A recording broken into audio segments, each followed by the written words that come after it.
Good morning and welcome to the Doom Thugs Master Headquarters. My name's Adam, with me as always, Harry, Big Perp, and Michael, the host of the DoomThugs.com official podcast. Today we're going to be trying something a little new and interesting. We're going to be doing a little Doom Thugs do-it-yourself. Our goal here today is very simple. We're going to show you at home, the viewer, and hopefully the subscriber and listener, how to build a fire pit so that you can have some fun at your house. We're going to take this seemingly useless pile of rocks and this pile of sticks and show you how to build a safe and fun place to enjoy your backyard. So with that, let's get started. So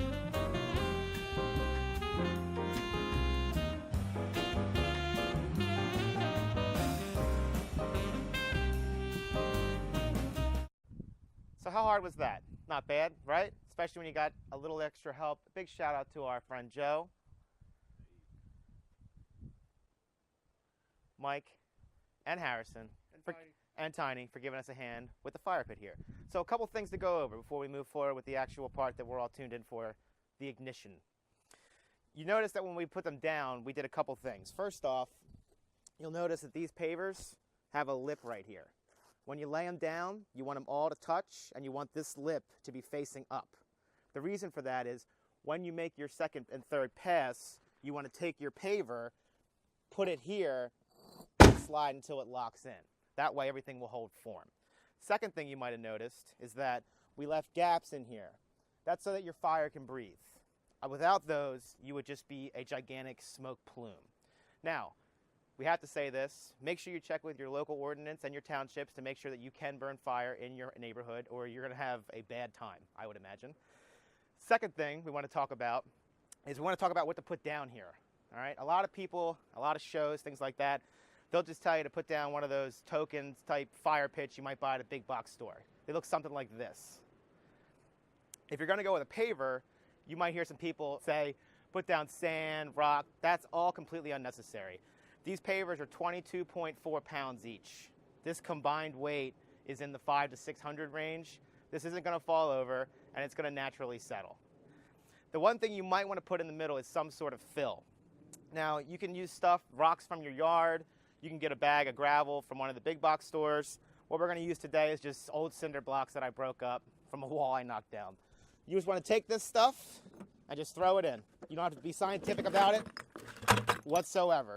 All this is designed to do is to keep a little bit of a barrier from the outside so that it won't get too hot, and that way your grass won't singe.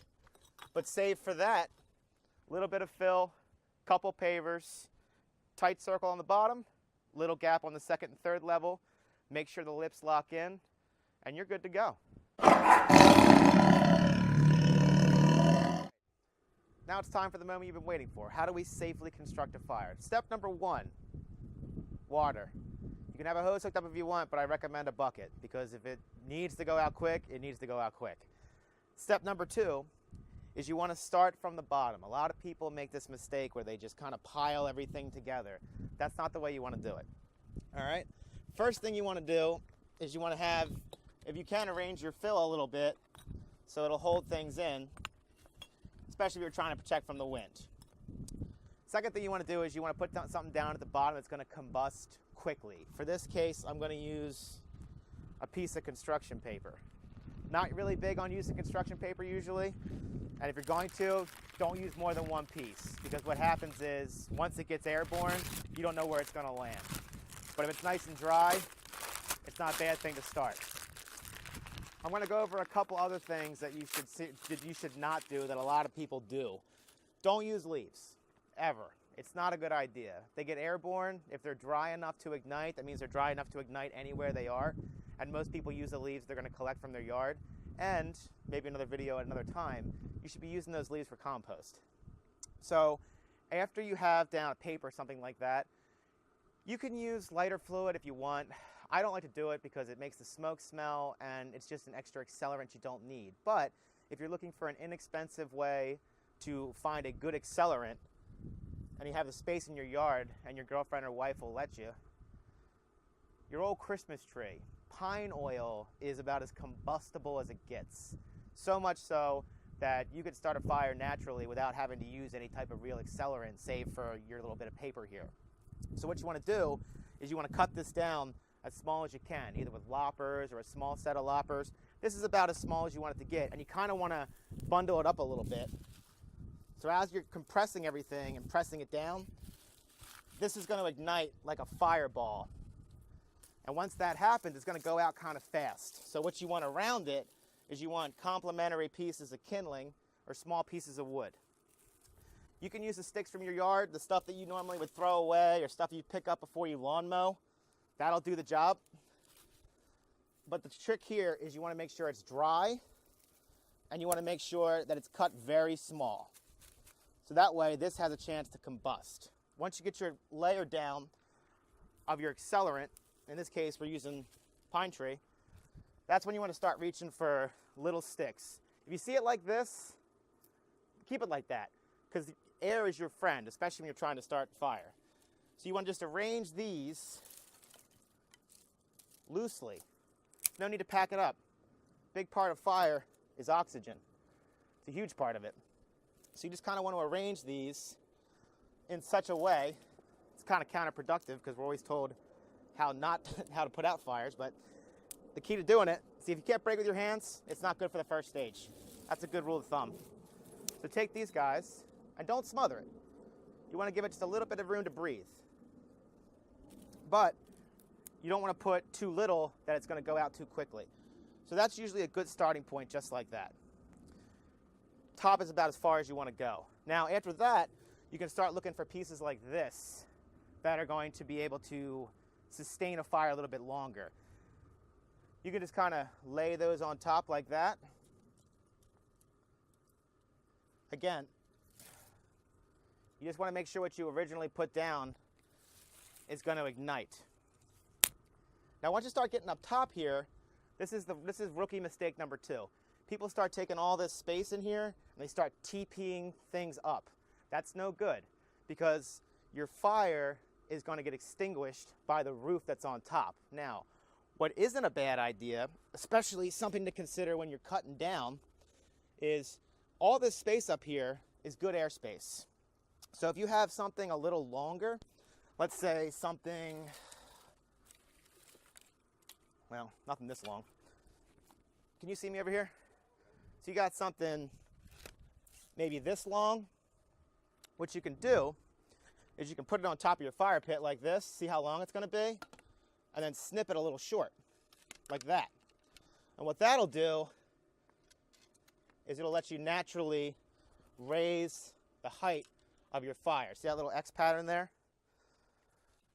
And then as that happens, you can kind of pile on top a little bit of your extra structure. You don't need more than that. If this won't ignite, either the wood's too wet or you got some other problem, this is all you need for ignition.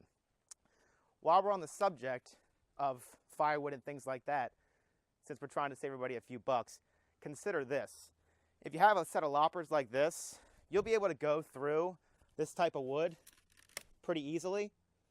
But if you get down into these base areas, you're going to have a really hard time getting through here with this. Now, if you don't have a chainsaw, a good opportunity for you, if you have a Sawzall, is you can actually go to Home Depot or Lowe's or wherever, and you can actually get what's called a pruning blade for this.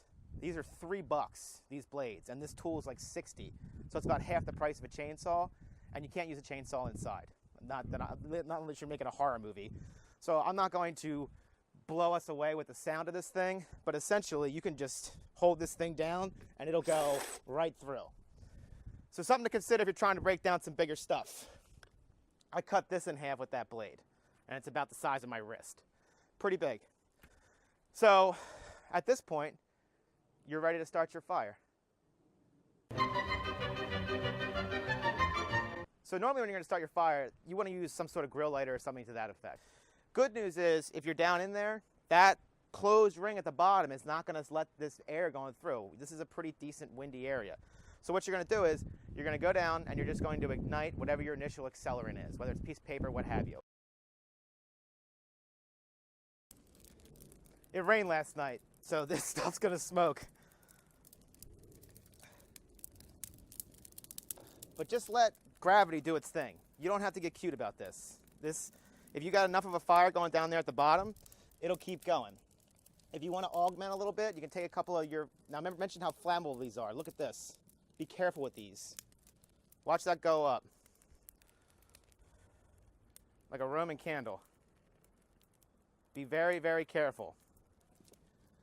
So you see how you're getting nice natural oxygen flow up here, and this is why you don't have to douse it with gasoline or kerosene or anything like that. Totally unnecessary. And then you can just kind of keep adding your small stuff. Not too fast though. Once you hear that cracking sound, that means you're into good dry wood. If it's just hissing, not the same case. Your bottom ring and your fill, I'm not sure if you can hear that wind. Bottom ring and your fill will actually stop the wind around you from extinguishing the flame. And since it's just letting a little bit in through these cracks, that's what lets it breathe at its core. Fire's built from the bottom up. So once you got a good base working like that, you can just add a few.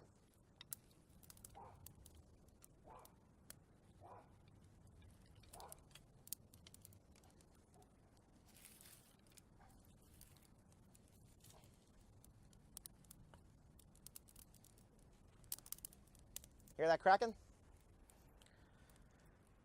Means you're in good shape.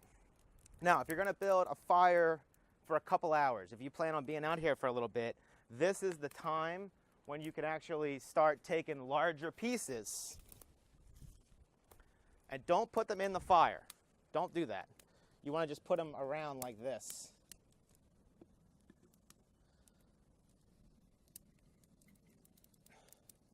Lay them across. Because then the natural heat from the fire will dry them out. So when you're ready to ignite them, you can just roll them right in. A couple more little pieces.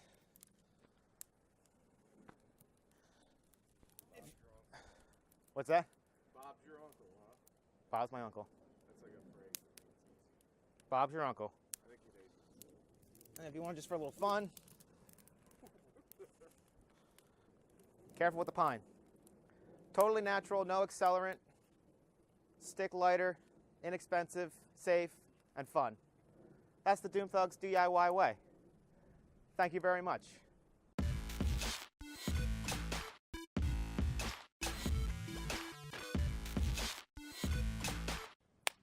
Q&A time. I have Q&A. a question. Yes, sir. So I have a roaring fire here. Yep. What if I need to leave? What if I have to leave right now?